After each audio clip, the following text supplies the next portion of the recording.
მოიმექა ბურჯ ხალიფა გაუნათებიათ საქართველოს დროშის ფერებით არა ძალიან ლამაზი სანახავია მაგრამ ხოცებო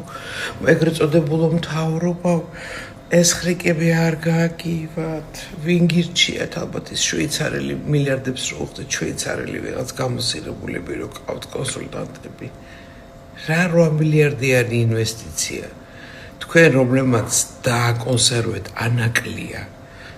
და ძალიან კარგად იცოდით პირველი აგური რო ჩაიდებოდა ანაკლის პორტში პირველი ნიჩაბი რო მიწას დაარტყავდა სამუშაოების ჩასატარებლად იმ დღიდან შვეიცარია ხდებოდეთ ჩვეულებრივად